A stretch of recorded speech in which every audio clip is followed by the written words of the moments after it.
France के राष्ट्रपति Emmanuel Macron ने हाल ही में एक इंटरव्यू में भविष्य का एक ऐसा नक्शा पेश किया है जो शायद दुनिया को बदल सकता है। तो चलिए आज उनकी इस रणनीति की परतें खोलते हैं।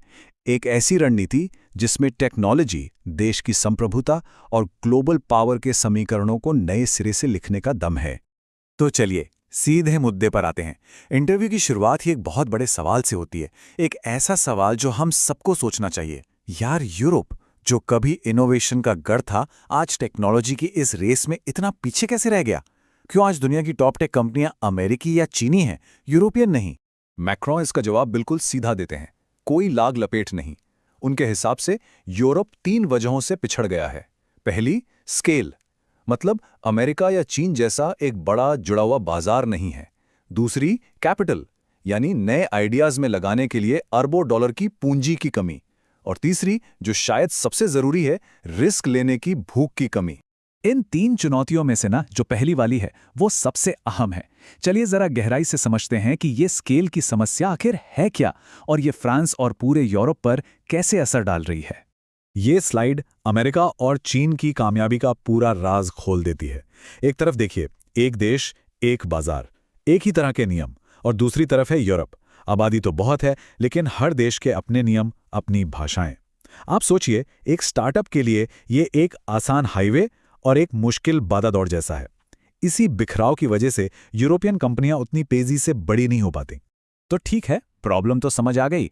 अब इस चुनौती से निपटने के लिए मैक्रोन का प्लान क्या है?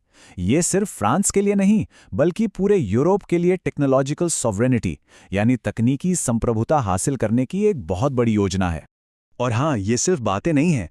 ये जो नंबर आप स्क्रीन पर देख रहे हैं ना, 109 अरब यूरो, ये कोई छोटी मोटी रकम नहीं है। फ्रांस इतना पैसा अपने एआई और टेक इंफ्रास्ट्रक्चर पर लगा रहा है। ये दिखाता है कि वो इस लड़ाई को जीतने के लिए कितने सीरियस हैं। लेकिन यहीं पर एक बहुत बड़ा सवाल खड़ा होता है। अगर इस निवेश का एक बड़ा हिस्सा विदेश से आ रहा है, जैसे कि यूएई से, तो क्या यह सच में यूरोपीय संप्रभुता कहलाएगी? ये एक तरह का विरोधाभास नहीं है? देखिए, मैक्रो का जवाब बहुत स्मार्ट है, बहुत स्ट्रैटेजिक। उनका मानना है कि किसी और देश की टेक्नोलॉजी का सिर्फ ग्राहक बनने से तो 1000 गुना बेहतर है कि उनका पैसा अपने देश में लाया जाए। इससे टेक्नोलॉजी भी मिलती है, रोजगार भी, और सबसे जरूरी, हमारा डेटा हमारे कंट्रोल में, हमारे नियमों के तहत रहता है। असली संप्रभुता कंट्रोल में है, पैसे के सोर्स में नहीं। अब पैसा आ गया, इंफ्रास्ट्रक्चर बन रहा है, लेकिन इन्हें चलाएगा कौन? टैलेंट चाहिए, है ना? फ्रांस दुनिया भर के बेस्ट दिमागों को, छात्रों और फाउंडर्स को खींचने के लिए एक पूरा इकोसिस्टम बना रहा है। उनका लक्ष्य सिर्फ भारतीय छात्रों की संख्या को 30,000 तक ले जाना है, जो दिखाता है कि वे टैलेंट को कितना महत्व दे रहे हैं। अब बात करते हैं मैक्रोन के सबसे बड़े दाव की। ये उनका मून शॉट है, एक ऐसी टेक्नोलॉजी जिसमें उन्हें लगता है कि फ्रांस न सिर्फ मुकाबला कर सकता है, बल्कि दुनिया को लीड कर सकता है। और वो दाव है क्वांटम कंप्यूटिंग। मैक्रोन का मानना है कि 2035 तक फ्रांस इस फील्ड में एक लीडर बन सकता है, और इसकी वजह है गणित और रिसर्च लैब्स में उसकी ऐतिहासिक ताकत। यह उनका एक बहुत बड़ा और साहसिक लक्ष्य है। लेकिन रुकिए, मैक्रो का विजन सिर्फ टेक्नोलॉजी तक ही नहीं है। असल में ये उनकी विदेश नीति और ग्लोबल पॉलिटिक्स की एक बहुत बड़ी तस्वीर का हिस्सा है। चलिए अब उस पहलू पर भी एक नजर डालते हैं। उनकी विदेश नीति का जो सबसे बड़ा सिद्धांत है वो है स्ट्रैटेजिक ऑटोनॉमी। इसका मतलब क्या है?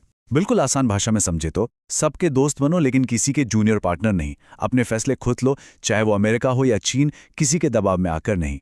और इस सोच का सबसे अच्छा एग्जाम्पल देखना है तो भारत और फ्रांस की दोस्ती को देखिए। ये दोस्ती किसी एक पावर के खेमे में जाने की बजाय एक तीसरा रास्ता बनाने की कोशिश है। ये पार्टनरशिप साझा मूल्यों और एक स्वतंत्र विदेश नीति की इच्छा पर टिकी है। मैक्रोन के ये शब्द इस पूरी सोच को निचोड़ कर रख देते हैं। ये टकराव के बारे में नहीं है, बल्कि अपनी शर्तों पर सम्मान के साथ अपना भविष्य बनाने के बारे में है। चलिए अब आखिर में थोड़ा मैक्रोन के लीडरशिप स्टाइल और वो पर्सनली भविष्य के बारे में क्या सोचते हैं, उस पर एक नजर डालते हैं। ये उनके पूरे विजन को एक मानवीय पहलू देता है।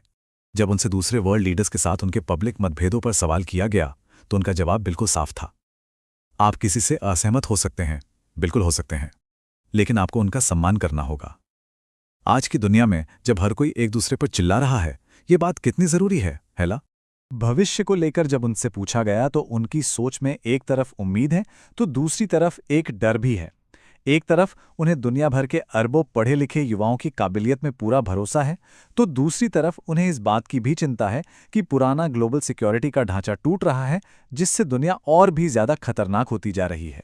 तो इस पूरी बातचीत का, इस पूरे विजन का निचोड़ क्या है? मतलब वो सबसे ज़रूरी एक बात क्या है जो हमें समझनी चाहिए? और आखिर में मैक्रोन अपनी पूरी स्ट्रैटेजी को एक ही चीज़ से जोड़ते हैं, डेमोक्रेसी। उनके लिए टेक्नोलॉजी में आत्मनिर्भरता और दुनिया में स्वतंत्र विदेश नीति, ये सब फैंसी शब्द नहीं हैं। इन सब का बस एक ही मकसद है, ये पक्का करना कि देश के नागरिक अपने फैसले खुद लें, किसी और देश या कंपनी के इशारे पर नहीं। और शायद यही किसी भी देश का सबसे बड़ा, सबसे ज़रूरी लक्ष्य होना चाहिए।